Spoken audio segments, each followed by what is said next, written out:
¿Se observa pantalla? Sí, señor. Ya, voy a ampliar la pantalla, a ver, ya está mejor. Ya, ahora sí, por favor voy a... Ahí está. Voy a mostrar ya.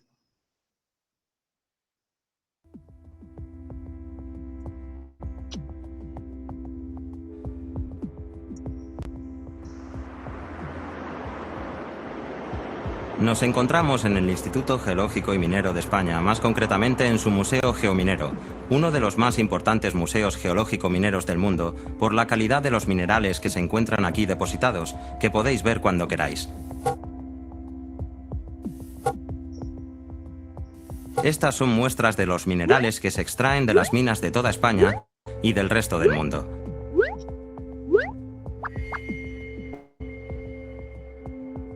Todas estas piedras que estáis viendo forman parte de lo que llamamos recursos minerales, que definimos como aquellas sustancias inertes de origen orgánico o inorgánico útiles para la sociedad y que no son renovables, es decir, se agotan, mientras que los recursos naturales, como los árboles o la pesca, se regeneran.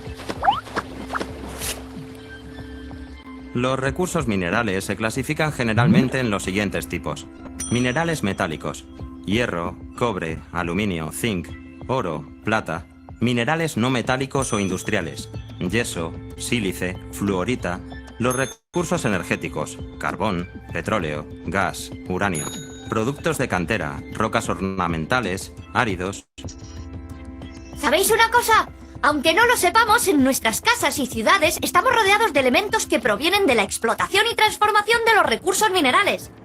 Si os parece, vamos a dar una vuelta por la ciudad y así vamos viendo cosas que están fabricadas a partir de los recursos minerales.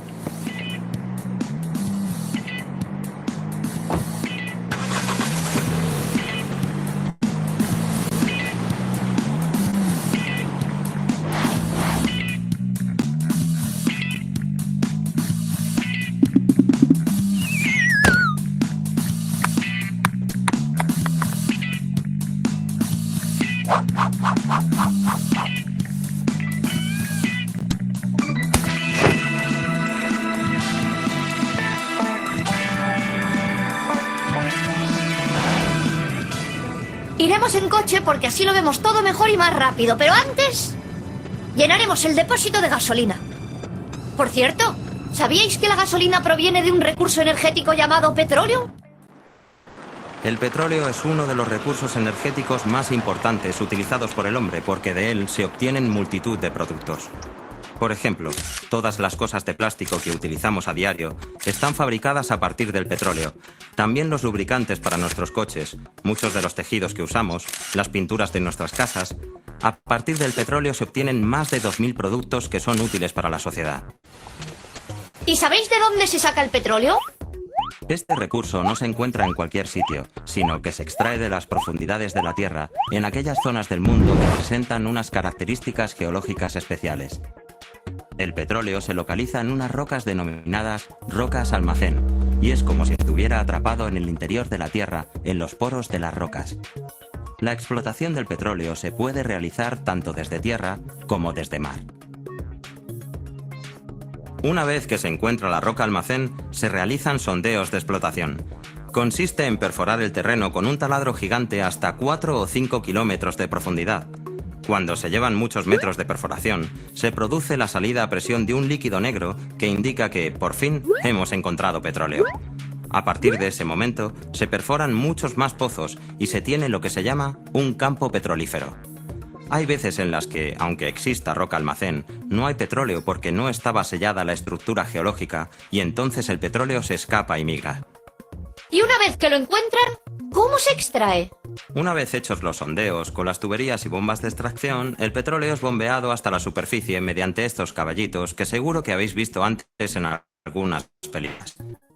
Una vez extraído, es transportado, ya sea a través de grandes tuberías, que pueden estar enterradas bajo el suelo, llamadas oleoductos, o por medio de enormes barcos llamados petroleros, que transportan el petróleo por todos los mares del mundo hasta las refinerías.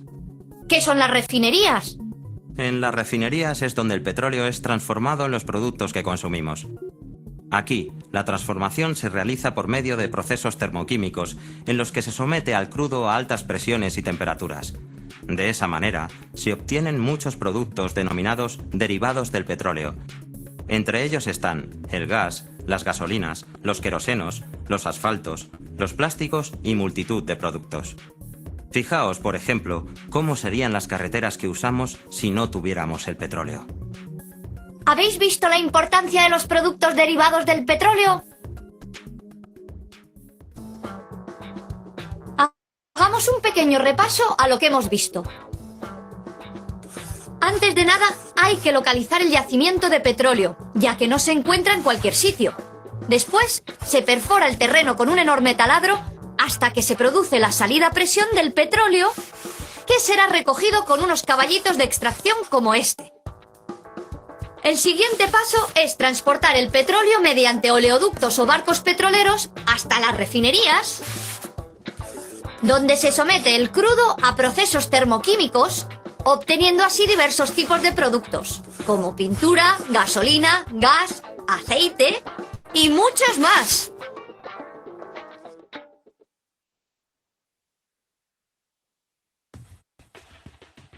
El petróleo es uno de los pilares del mundo moderno, pero hay otros recursos minerales igual de importantes como por ejemplo el hierro, del que, tras ser tratado en las acererías, obtenemos el acero, material utilizado en muchas de las cosas que nos rodean y usamos diariamente. Como por ejemplo, casi todos los elementos que participan en la explotación del petróleo que acabamos de ver. Desde la extracción hasta el refino, están hechos de acero. Las plataformas y sondeos, los oleoductos, los barcos, los componentes de las refinerías y muchos más. Mira, Piqueto, ¿ves la estructura de ese edificio? ¿Es de hierro? Casi, es acero. ¿Y cómo se obtiene el acero? Bien, para obtener el acero, como siempre, lo primero es hacer una investigación geológico-minera para encontrar el recurso minero. En nuestro caso, rocas que tengan hierro como la magnetita, para después extraerlo y tratarlo en la mina, ya sea subterránea o a cielo abierto, en cuyo caso se llama corta minera. Una vez que el mineral de hierro ha sido extraído en la mina y tratado en la planta, es transportado a las fundiciones o altos hornos como este. En el alto horno se introduce el mineral de hierro machacado con caliza y mezclado junto con coque, que es un carbón cuya combustión permite elevar la temperatura del proceso hasta 1500 grados centígrados. Es necesario también introducir aire precalentado para facilitar la combustión.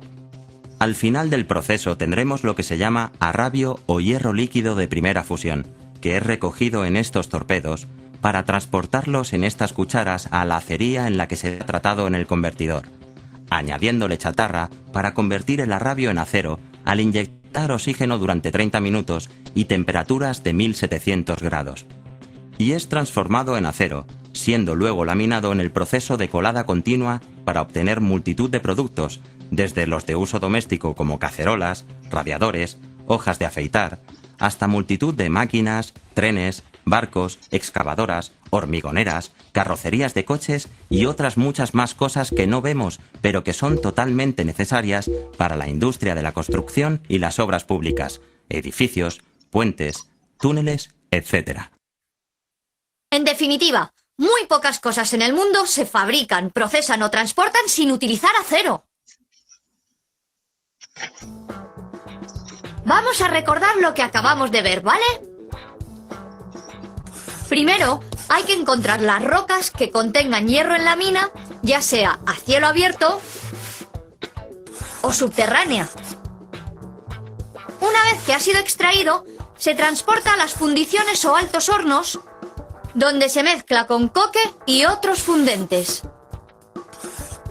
Elevando la temperatura del proceso hasta 1500 grados, conseguimos el arrabio o hierro líquido, que tras ser tratado se convertirá en el acero que vemos en multitud de productos y maquinaria, como camiones, trenes, etc.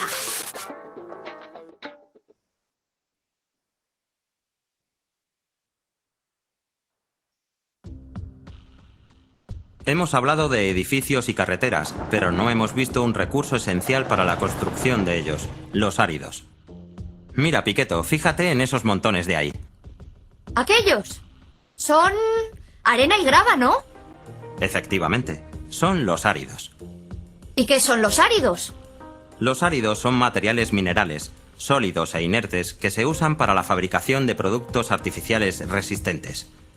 De este modo, mezclados con el agua, el cemento o el alquitrán, forman el asfalto con el que se hacen carreteras o el hormigón, que se usa para la construcción de los edificios, puentes, puertos y demás. Los áridos son materiales de muy diversas medidas que, en su uso normal, pueden estar comprendidos entre un tamaño casi impalpable como la harina y fragmentos mayores de hasta varios metros cúbicos, que se utilizan para escolleras y rellenos. También son materias primas para la industria, cemento, arenas para filtros, cargas, micronizados, etc. Aunque el tamaño más normal es de 2 o 3 centímetros, usado para diversas construcciones. ¿Cuáles son los áridos más comunes? Los áridos naturales son los más comunes y se obtienen directamente a partir de depósitos no consolidados de arenas y gravas, las denominadas graveras que están junto a los ríos. Otra forma de obtenerlos es en las canteras, mediante la trituración de rocas duras como el granito, las cuarcitas o las calizas. Actualmente se está empezando a utilizar un nuevo tipo de áridos, los reciclados, procedentes de obras y edificios.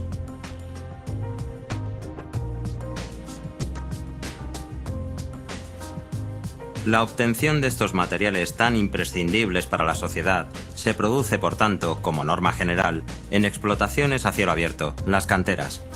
Existen distintas formas de extraer los áridos según la forma de presentación de los depósitos. Pero hace falta una maquinaria especial para extraerlos, ¿verdad? Si, por ejemplo, tenemos la roca desagregada o suelta, solo necesitamos una pala cargadora y un transporte. En cambio, si el depósito es de roca compacta, previamente hay que reducir el tamaño mediante voladuras con explosivos, hasta llegar a tamaños más pequeños con maquinaria especial. Es reducido en molinos de mandíbulas, de bolas o de barras. Después, se procede a su clasificación por tamaños mediante cribas, según la demanda del mercado.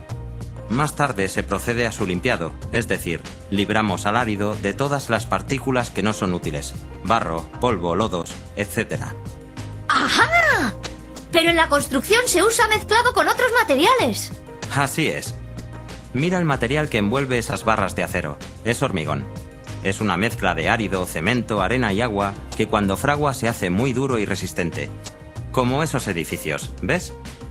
También hay unos áridos que son muy resistentes pero pesan poco. Se les llama áridos ligeros, como la perlita. Se utilizan para hacer estructuras resistentes a la vez que ligeras. Otra mezcla con los áridos, que seguro has visto, es el asfalto, con el que se hacen las carreteras.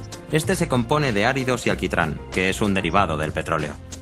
Mira, Piqueto, de esa cantera ya se han extraído todos los áridos que había. ¡Anda! ¿Y esto se queda así? ¿Con estos agujeros? No, hombre. Ahora, como en todos los trabajos de minería, una vez terminada la extracción del mineral, es obligatorio restaurar el terreno. Pero eso ya lo veremos más adelante.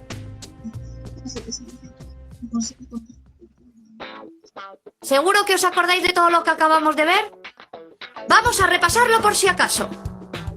Los áridos son minerales que, una vez mezclados con otros, dan lugar a materiales muy útiles en la construcción. Se obtienen en graveras cuando los depósitos se encuentran sueltos, o en las canteras si no es así. En las graveras solo necesitamos una pala cargadora y un transporte. En las canteras, sin embargo, hay que reducir el tamaño mediante voladuras y maquinaria especial. Los áridos se utilizan extensivamente en la construcción de edificios, carreteras, puentes...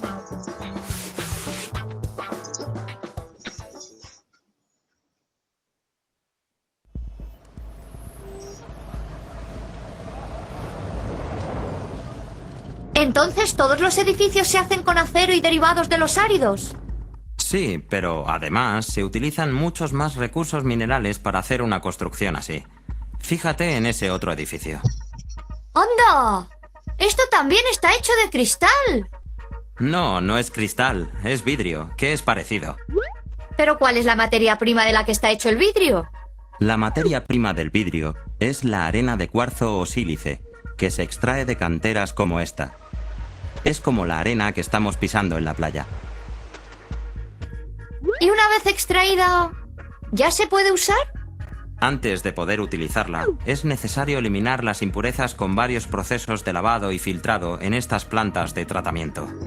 Aquí vemos cómo se separa la sílice de otro recurso mineral que es feldespato, que se usará en la industria cerámica mediante un proceso llamado flotación. A partir de aquí ya tenemos la sílice casi pura. El siguiente paso es mezclar la sílice con carbonatos y otros fundentes que mejorarán la calidad del futuro vidrio. La parte más importante del proceso se lleva a cabo en estos grandes hornos en los que se fundirán la sílice con otros aditivos a temperaturas alrededor de los 1200 grados centígrados, creando una masa líquida incandescente que, tras ser moldeada y enfriada, dará lugar al vidrio en las diversas formas que lo conocemos. ¿Y todos los tipos de vidrios se fabrican de la misma forma? Dependiendo de si el tipo de vidrio que queremos conseguir es plano, como el de una ventana, o curvo, como el de una botella, tenemos dos procesos de fabricación muy diferentes. Veamos primero cómo se hace el vidrio plano. La masa de vidrio fundido, aproximadamente a 1200 grados centígrados, se vierte del horno a un baño de estaño fundido. Este procedimiento se denomina float, porque la masa de sílice flota sobre el estaño extendiéndose de forma controlada y uniforme. ¿Y cómo se hace para controlar el grosor de cada plancha? Hay dos factores que lo controlan: la velocidad con la que cae al baño la colada fundida y estos rodillos dentados que se encuentran en los laterales de la piscina de estaño. Si se cierran, aumenta el grosor, mientras que si se abren, el vidrio saldrá más fino. Tras enfriarse a lo largo de unos 100 metros, la lámina de vidrio aparece a temperatura ambiente desde los 800 grados de salida del horno hasta los 80 grados finales. ¡Claro! Y el vidrio flota sobre el estaño porque es menos denso, igual que pasa con el aceite y el agua. ¿Todos los vidrios planos son iguales? No, hay algunos diferentes, como los vidrios de seguridad. Están formados por dos o más placas de vidrio, entre las que se unen varias láminas de poliuretano, que es un plástico especial que hace de separación. El proceso de fabricación de este vidrio es muy delicado. Primero se coloca una lámina de vidrio. A continuación, encima, otra de poliuretano y encima otra más de vidrio, para después pegarlos y quitarle todo el aire posible con unos rodillos gigantes. El proceso finaliza cuando se meten en una máquina llamada autoclave, donde se someten a mucha temperatura y una presión 10 veces superior a la normal, uniéndose y dándole el aspecto de un solo cristal. Otra variedad son los espejos, formados de un vidrio plano en el que impregnamos una fina película de plata en una de sus caras. Tras protegerlo con varias capas de pintura, quedará listo para que te mires en él cada día. Pero dijimos que había varios tipos de procesos de fabricación de vidrios. Estos son los planos. ¿Y los otros? ¿Cuáles son? Tienes razón. El proceso para fabricar un vaso o una botella es diferente. Comenzamos introduciendo la materia prima, la sílice pura, los fundentes y los aditivos en el horno a 1200 grados. A continuación, con una cantidad exacta llamada gota, se deja caer dentro de un molde con la forma exterior del objeto deseado y una parte libre por donde se introduce el vidrio fundido. Después, se presiona con un soplo de aire a mucha presión, de manera que el vidrio quede bien repartido y pegado a las paredes del interior del molde hasta que se solidifique con chorros de aire frío.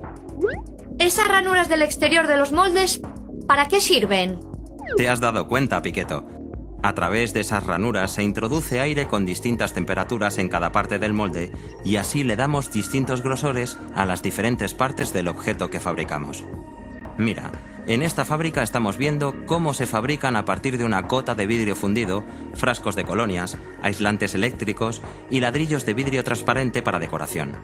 Todos estos procesos se someten finalmente a un minucioso control de calidad para detectar cualquier posible defecto en las piezas resultantes, ya que la fabricación del vidrio curvo es especialmente delicada. ¿Los vidrios planos y curvos tienen las mismas características? Dependiendo del tipo de sílice utilizado, así como el resto de aditivos, podemos obtener vidrios con propiedades muy diferentes en cuanto al color, dureza, resistencia, etc. Por ejemplo, un vidrio que contenga una pequeña cantidad de plomo será idóneo para las cristalerías de mesa, para lentes, cristales de gafas, En cambio, si lleva boro, será apropiado para útiles de cocina, porque este elemento hace que el vidrio pueda resistir altas temperaturas. Pero, además de estos vidrios, se pueden hacer muchas más cosas con la sílice, ¿verdad? En los últimos años se han encontrado muchas más aplicaciones a la sílice. Por ejemplo, ahora podemos encontrar vidrio en componentes electrónicos, en compuestos para naves espaciales, la fibra de vidrio que se usa en tejidos ultrarresistentes. Una de las utilidades más relevantes encontradas recientemente es la sustitución del cable de cobre usado tradicionalmente en instalaciones eléctricas e informáticas por cableado de fibra óptica. Recordemos lo que acabamos de ver. La sílice es la materia prima de la que está hecho el vidrio. Primero necesitamos lavar y filtrar la sílice para eliminar sus impurezas. El vidrio plano se obtiene vertiéndolo fundido en un baño de estaño a 1200 grados centígrados. Si lo que vamos a fabricar es un vaso o una botella, utilizamos moldes donde se introduce el vidrio fundido. El vidrio se utiliza para fabricar gafas, ventanas, espejos, vasos y muchísimas cosas más.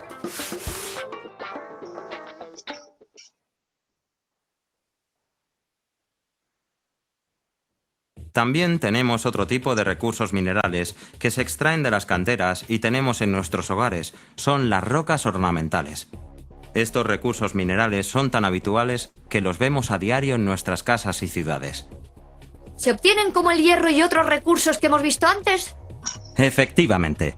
De la misma forma que los geólogos e ingenieros buscan áridos, petróleo, hierro, arcillas y demás recursos minerales, también buscan los yacimientos de rocas ornamentales. Las rocas ornamentales son un recurso minero que se extrae de la tierra por ser muy bonito y duradero, como por ejemplo el mármol, las pizarras o el granito, del que están hechos estos monumentos. Además, casi no hace falta transformarlas en las canteras y las fábricas para que adornen paredes y suelos, como los de los hoteles, los museos, los teatros, ¡vamos!, de muchos edificios que vemos en nuestras ciudades. Vamos a ver cómo es el proceso desde el principio, ¿vale?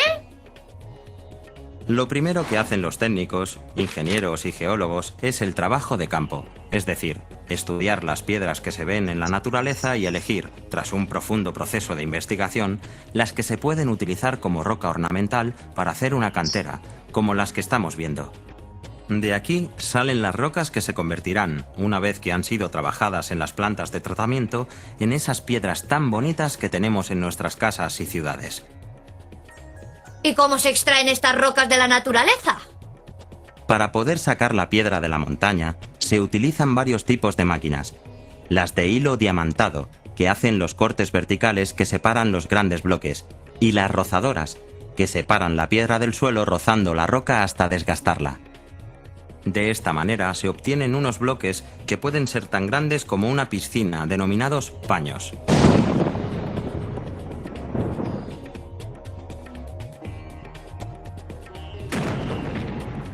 Estas pequeñas explosiones se utilizan para dividir los paños en bloques de menor tamaño, colocando pequeñas cargas explosivas en los agujeros realizados con martillos neumáticos.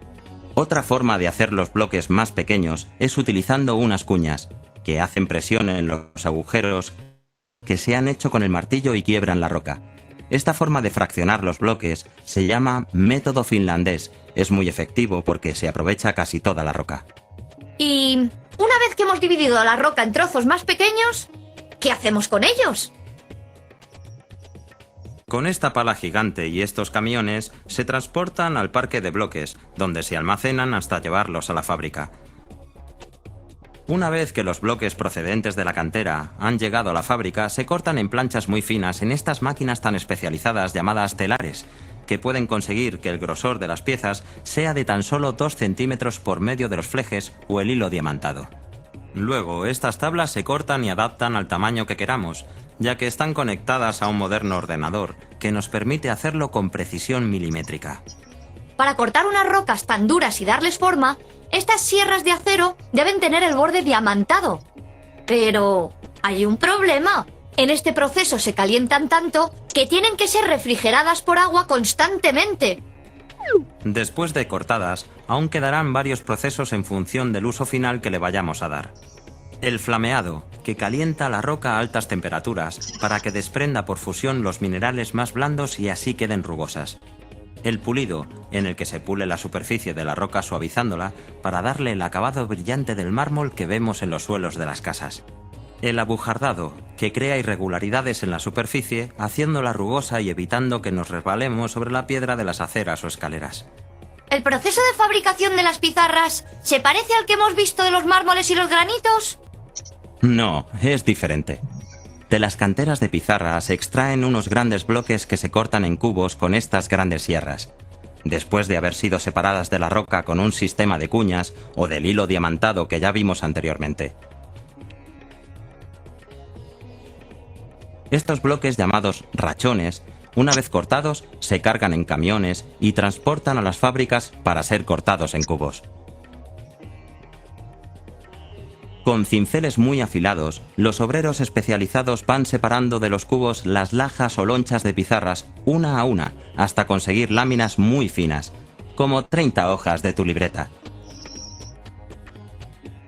Después utilizan unas cizallas especiales con las que consiguen darles la forma deseada y de ahí, tras empaquetarlas y almacenarlas, a los tejados de las casas. Estos procesos permiten que las rocas ornamentales se conviertan en las hermosas piedras que forman parte de los monumentos, edificios, casas y calles.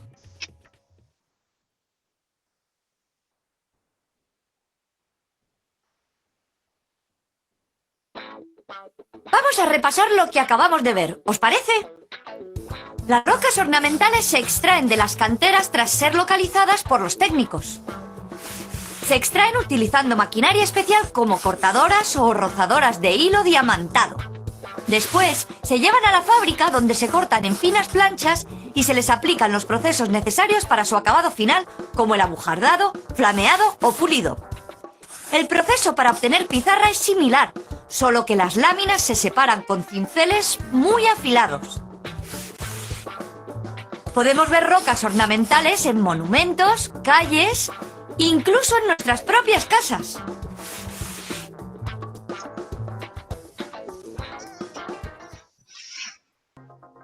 Al igual que las rocas ornamentales, existe otro recurso mineral que en principio parece poco importante, pero que utilizamos con mucha frecuencia: la arcilla. La arcilla es un recurso mineral que proviene de la descomposición de ciertas rocas o de la acumulación de otras sustancias. Pero no todas las arcillas son iguales. Hay dos tipos: las que están formando depósitos in situ por alteración de la roca de la que provienen, y las que han sido transportadas por las aguas, depositadas y sedimentadas cerca de su lugar de origen, o lejos, en antiguos mares, lagos o ríos. ¡Anda! ¿Los ladrillos se fabrican a partir de arcillas? Efectivamente, los ladrillos y las tejas son algunos de los productos más conocidos que se obtienen a partir de la arcilla, aunque hay otros, como las cerámicas. A la hora de la fabricación del ladrillo o la teja, debemos tener una arcilla muy pura. Para ello, debemos realizar una investigación exhaustiva tanto en campo como en el laboratorio, hasta decidir abrir una cantera como esta. Aquí se separan las capas más puras, que serán las que usaremos para hacer los productos finales. Una vez extraídas las arcillas de buena calidad, se almacenan en estos montones o en silos para continuar con el proceso de fabricación. A mí me gustaría conocer el proceso de fabricación. Una vez extraídas de las canteras, el proceso de las arcillas se inicia añadiéndole carbonatos y homogeneizando la mezcla en estas amasadoras. Luego pasan a las prensadoras, que darán la forma primaria en tira continua, donde será cortada por estas máquinas a los tamaños que queramos. Posteriormente se imprimirá el sello de calidad y se irán apilando en palés que se introducirán en hornos, donde calentaremos las piezas a unas temperaturas de hasta 1200 grados para darles sus propiedades tales como dureza y contracción. Una vez transcurridos unos días, se sacan de los hornos y se someten al hidrofugado, que es un baño de agua y siliconato para retrasar la aparición de sales. Después se llevan a almacenes como estos, donde los productos finales quedan listos para su empaquetado y distribución, tras comprobar que reúnen las características homologadas de calidad. Pero entonces, hay más tipos de arcillas, ¿no? Sí, es la que se denomina cerámica blanca. Se hace con otras arcillas, la más conocida es el caolín, que es una arcilla especial. También hay que investigarlas en el campo y sobre todo en el laboratorio, porque las piezas que vamos a obtener son especiales. Luego, en la fábrica, el proceso es parecido a la fabricación de las tejas, pero mucho más delicado. ¿Veis esos montones de arcilla? Están esperando para amasarlos. Luego se pasan por esos moldes con las formas que queramos hacer, para después ir a los hornos y pasar un riguroso control de calidad. Las piezas que se obtienen de este tipo de arcilla las usamos y vemos todos los días en casa. Son los platos, los jarrones de adorno, las baldosas del suelo y los azulejos de las paredes. ¡Vaya! Realmente hay muchos tipos de arcilla. Sí, y aún hay más. Una de las principales características de las arcillas es su impermeabilidad, pero hay un tipo cuya característica principal es justo lo contrario. Seguro que alguna vez has visto un saco de sepiolita. Esta es una arcilla cuya propiedad principal es la de absorción. Por eso se utiliza en casa para las camas de nuestras mascotas, perros y gatos. También es muy útil y práctica en los talleres y otros lugares donde hay que absorber grasas, humedad, etc.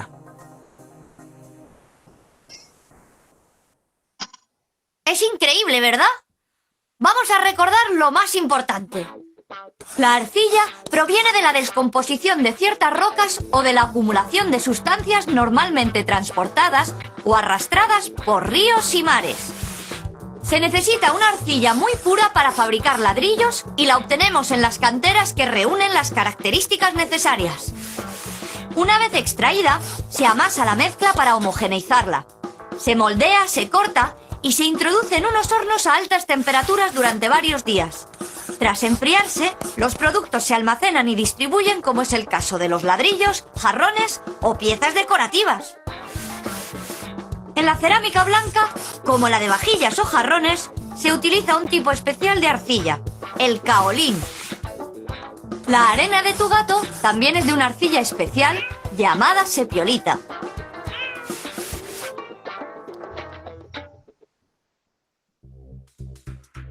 Hemos visto solo algunos recursos minerales que utilizamos todos los días, pero hay muchos más que usamos sin ni siquiera imaginarlo.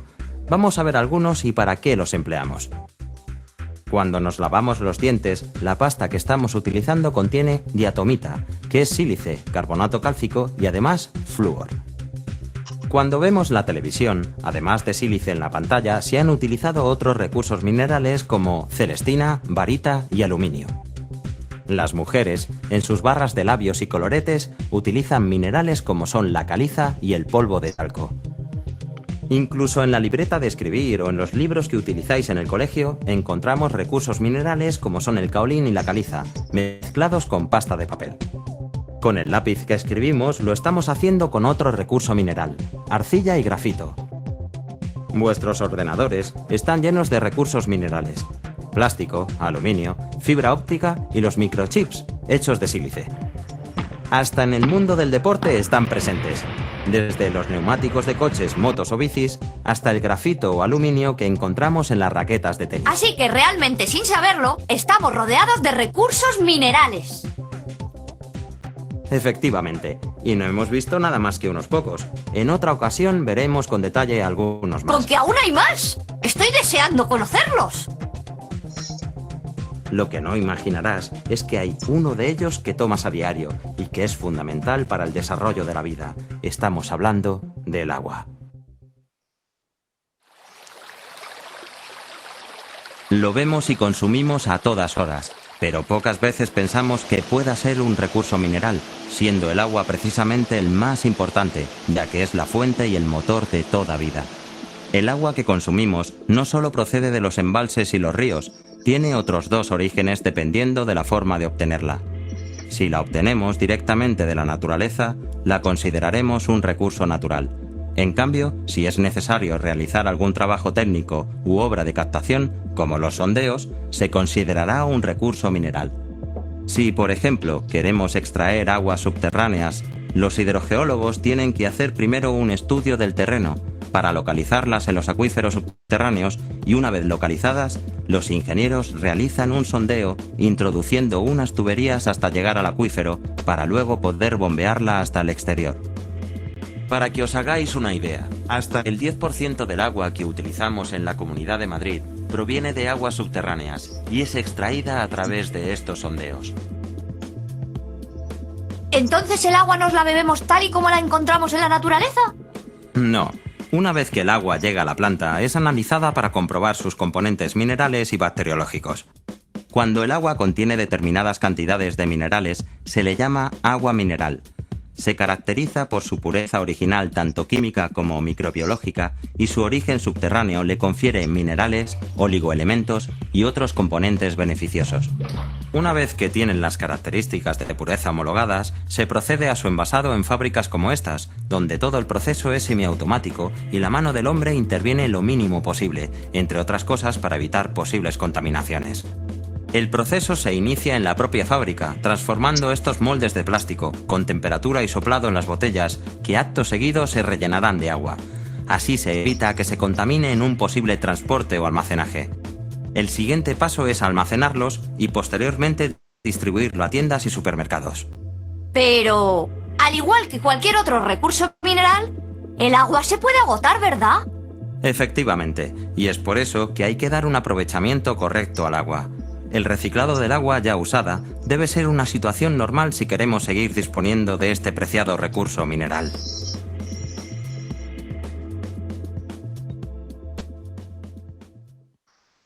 Hagamos un rápido resumen de lo que hemos visto.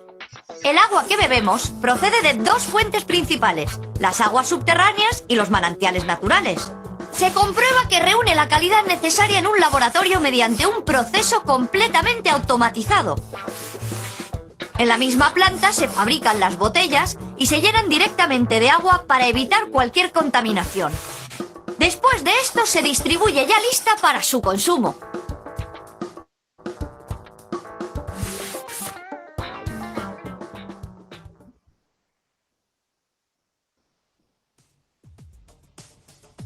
En todos los trabajos de minería, una vez terminada la extracción del mineral, es obligatorio restaurar el terreno. Hay que intentar dejarlo lo más parecido posible a como estaba antes de comenzar con la explotación, o si es posible, mejor, de acuerdo con unas directrices de calidad medioambiental.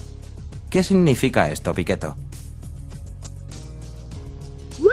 Pues que debemos fijarnos en cómo estaba inicialmente el área de explotación y qué tipo de vegetación había antes de comenzar. Esas irregularidades en el terreno se han de suavizar utilizando explosivos o palas excavadoras para que no queden escalones.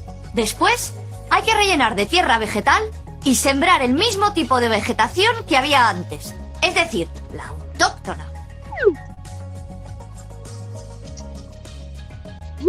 Si la explotación se hizo hacia abajo, entonces se puede intentar hacer un lago artificial asegurando el hueco de la cantera y adecuándolo al uso que se vaya a dar finalmente.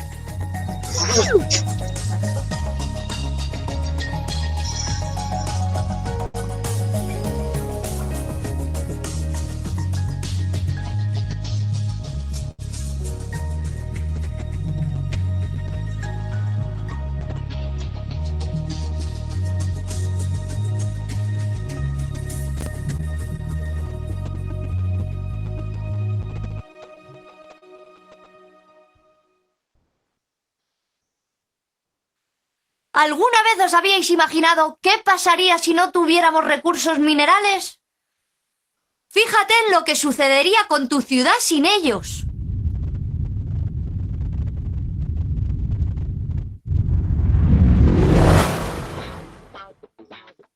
Bueno, amigos, como veis, los recursos minerales son más importantes de lo que pensábamos. Hemos visto ejemplos de recursos minerales muy importantes, como el petróleo, el hierro, las arcillas, las rocas ornamentales, el agua y otros. Pero sin ellos, no tendríamos nada de lo que vemos a nuestro alrededor. Productos derivados del petróleo,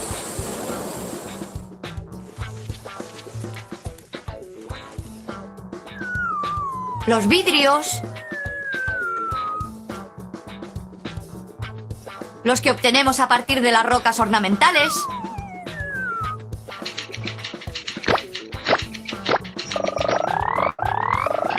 los fabricados con arcillas,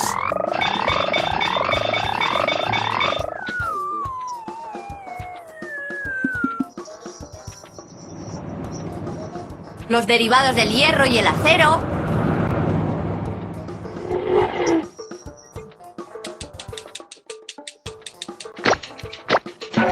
el agua,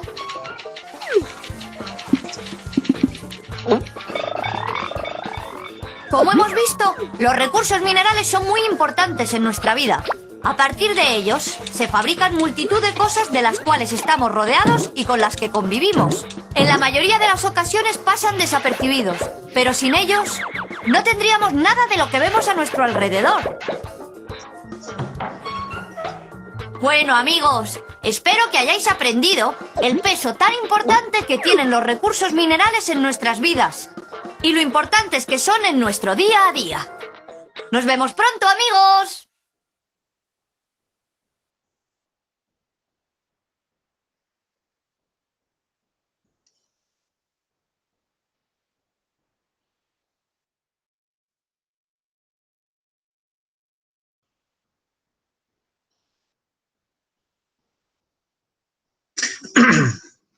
Ya, vamos a, vamos a compartir algunas consultas o si no, algún criterio sobre lo que hemos visto.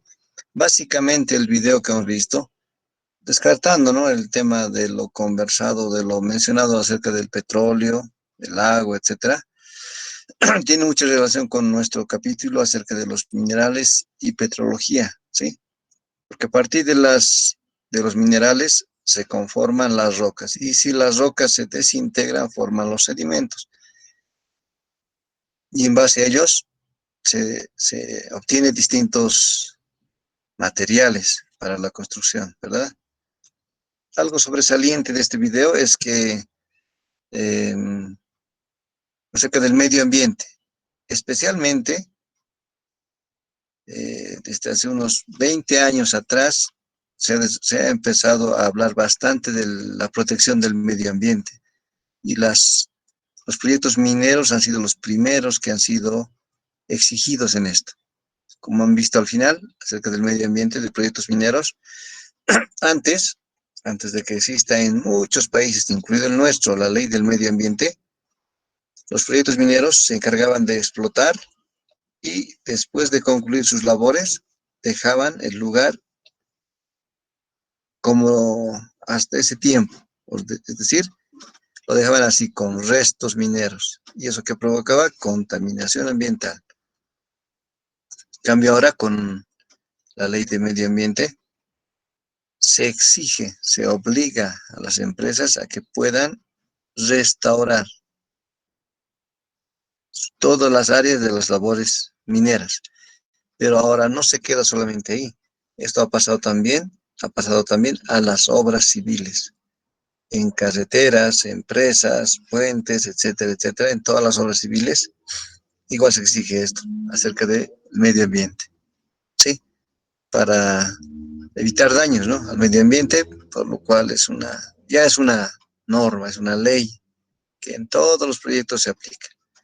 Es más, en muchos proyectos, carreteras especialmente, hay un área de medio ambiente donde nosotros podríamos participar ahí si tuviéramos una especialidad en medio ambiente, o si no, se contrata a medioambientalistas. Son principalmente los de ciencias puras que se meten a ese campo del medio ambiente, o algunas de otras carreras como tal, ¿no? Medio ambiente, ¿sí? Hasta ahí, ¿alguna consulta, por favor?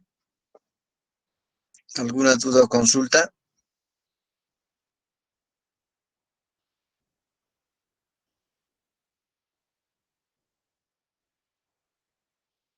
¿Nada?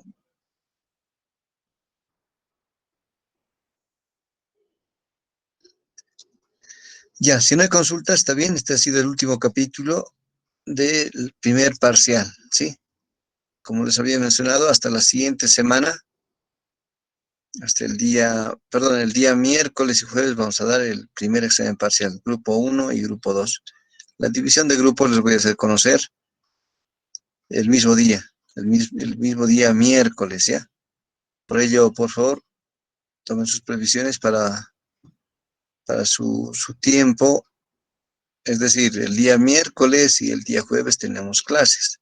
Quienes participen el día miércoles, en los horarios, ¿no?, de clases, y van a dar su examen el miércoles, obviamente ya no necesitan participar el día jueves. Y quienes no participen el día miércoles, sí necesitarán participar del examen el día jueves, ¿sí? La exigencia es la siguiente, a ver.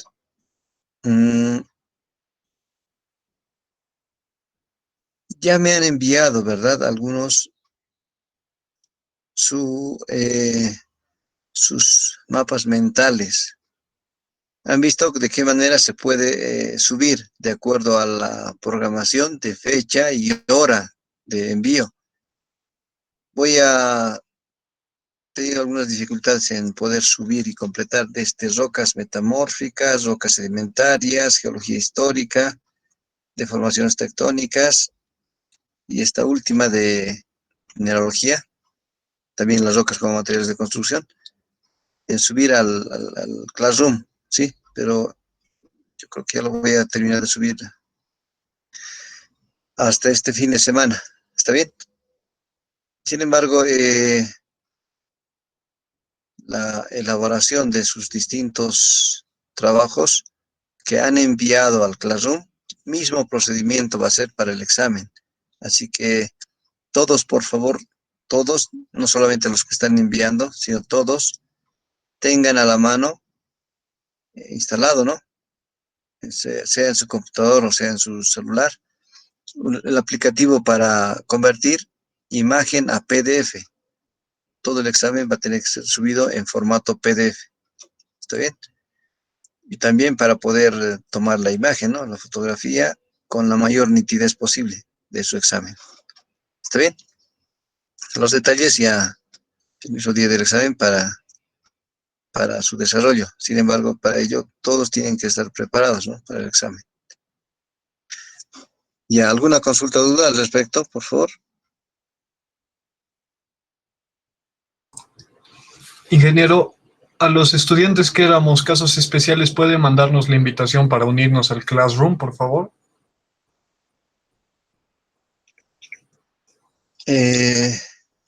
Uy, casos especiales. Olvidé de esto. Ya están incorporados en la lista, ¿verdad? Sí,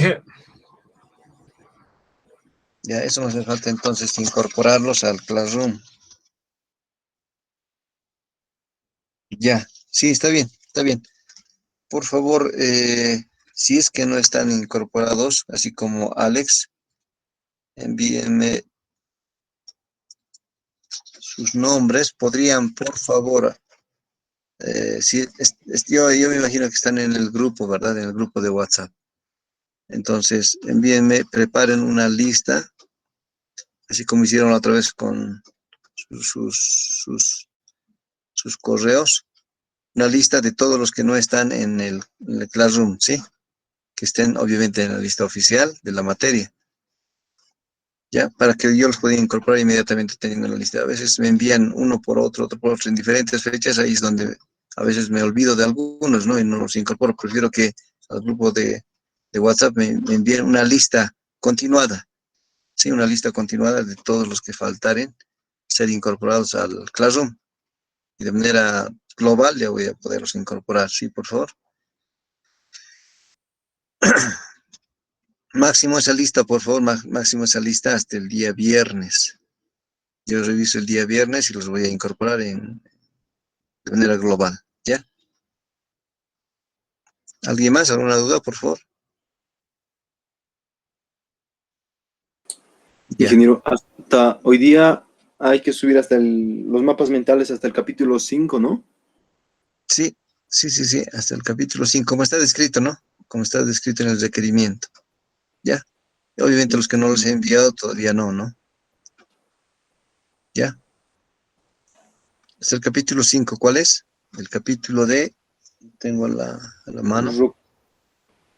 Procesos y rocas sedimentarias del ingeniero. Ya. Pero de rocas metamórficas, lo que les voy a... Rocas metamórficas y rocas sedimentarias les voy a enviar directamente lo del texto, pero el texto ya lo tienen, ¿verdad? Entonces, pueden subir, sí, hasta el capítulo 5, porque es el mismo texto que ya todos tienen, que se envió al grupo de WhatsApp. ¿Ya? Está bien, hasta el grupo, perdón, hasta el capítulo de procesos sedimentarios y rocas sedimentarias, hasta ahí pueden enviar. Está bien, Inge. Hasta esta Una noche. consulta más.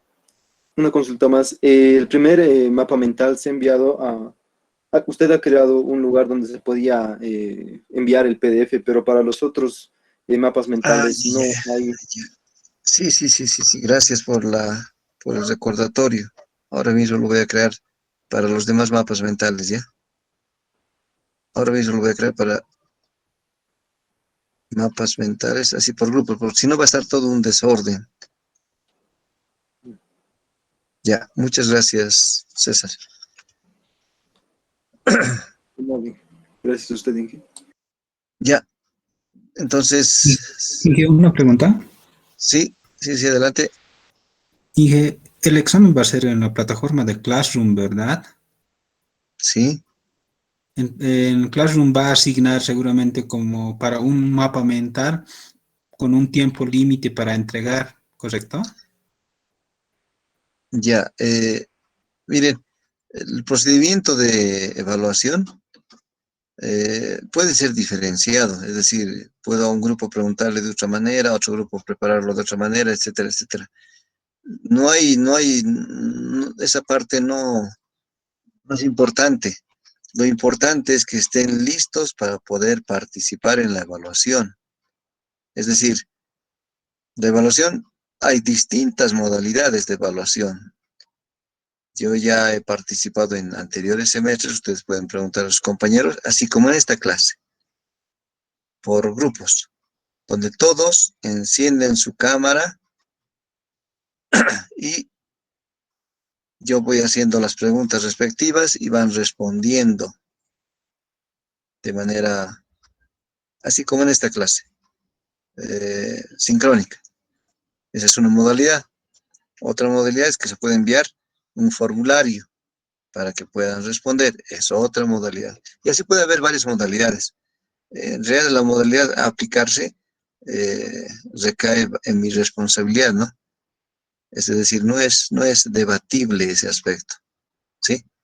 Recae en mi responsabilidad la forma que se va a evaluar. Entonces yo voy a escoger la modalidad que sea más conveniente, porque el objetivo, ¿cuál es de la evaluación? El objetivo es que cada uno de ustedes demuestre su conocimiento de la materia, ¿sí? Entonces es como que en las clases presenciales, ¿no? Tienen que estudiar los capítulos respectivos. Y les decía que los mapas mentales son una ayuda bastante importante para que puedan ustedes estudiar más, de manera más concreta, de manera más sustancial. No es importante memorizar, es importante entender, ¿verdad? Ese es el objetivo de los mapas mentales, ¿sí? Entonces, por favor, lo que principalmente les pido es estudien, porque quien no ha estudiado se nota, especialmente en las clases así como ahora, donde les voy a pedir sí o sí que todos los que van a dar el examen deben tener su cámara habilitada. Si bien en las clases no se está exigiendo, como ahora, pero en el examen sí o sí. Si no, no podrá dar el examen. ¿Está bien? ¿Ya Sí, alguien más? ¿Alguna duda? Por favor.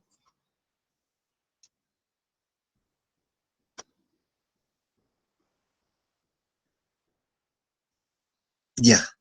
Entonces quedaremos aquí, por favor. Nos vemos entonces la siguiente semana. Por favor, estén atentos a los mensajes y también a los nuevos nueva información en el Classroom o ya sea en el WhatsApp. ¿Ya? Muchas gracias por su atención. Nos vemos la siguiente semana. Estudien, por favor, hasta este capítulo, hasta el petrología y mineralogía. Gracias, hasta luego. Hasta luego, Inge. Hasta luego, Hasta ingeniero. luego, hasta luego. Hasta Hasta luego, luego. Inge. Gracias, hasta luego.